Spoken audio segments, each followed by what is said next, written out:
Ian, have you had time to watch Wednesday night back and perhaps get a bit more of an in-depth post-mortem? I was watching it back when I got home that night.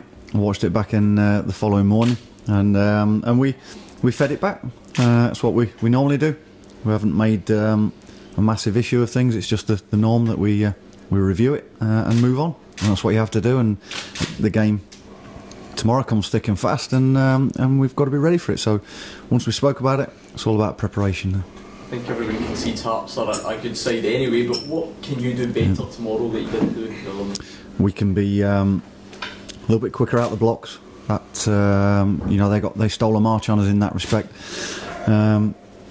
You have to set the tone for the game, and that's from the very start. Once the team starts to get on top of you, it's difficult to claw it back at times. Although before they scored the penalty, there was very little in it, as in chances on goal.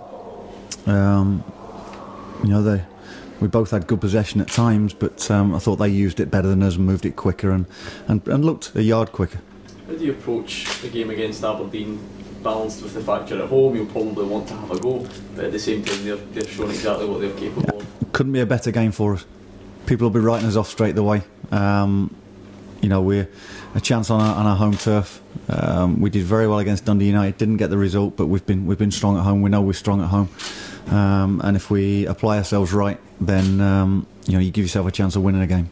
But for me, you up against your opponent 1v1, you make sure he doesn't get the better of you, and that's whether it's tactically, technically, physically. There's a chance for you to send that statement almost, because you're playing against a team who are such a French, they've season so well last season. If you're home to challenge the top six or whatever, it could be a good. Well, we have to prove to ourselves that we've come a fair distance from where we were, and we knew that it was going to be a tough run of fixtures to start with. But for me, there's no reason to believe that we can't come away with 6 points from the first 4 games, for instance. And for us to be taking on an Aberdeen team at home, I think it's great. After the way we performed the other night, we were disappointed. We were all disappointed, and that's not been us of late. And a chance to go and get our teeth into a game that is you're probably not expected to go and get anything from. How's Jake Taylor obviously had a difficult start for him against the Hearts team that big strong in the middle of the park. Yeah. Do you think he will settle in quite quickly after that? He's a good player. He's shown that he can adapt to different scenarios. Played in the Championship fairly regularly for Reading.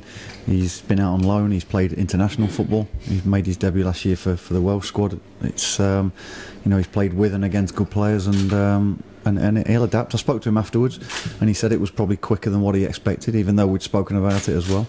And he'll adapt his game to that.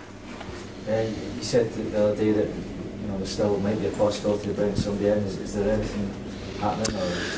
Can't give you any news on that at the moment, but we're looking around. We're there's a possibility maybe to strengthen, and until we get the go ahead or something does happen, then I'm not prepared to say anything as to where we're looking or who. Wes is still sore. He probably won't make it for tomorrow. So hopefully that won't be too long. He's up and about, and he'll resume training very soon. But tomorrow will come too quick for him. Stephen Pearson was in today, so I look forward to finding out more about that later on. But he's happy in himself as well. He's quite confident and positive about the few weeks going forward. No, we're at the same squad to choose from. There was no injuries from the other night.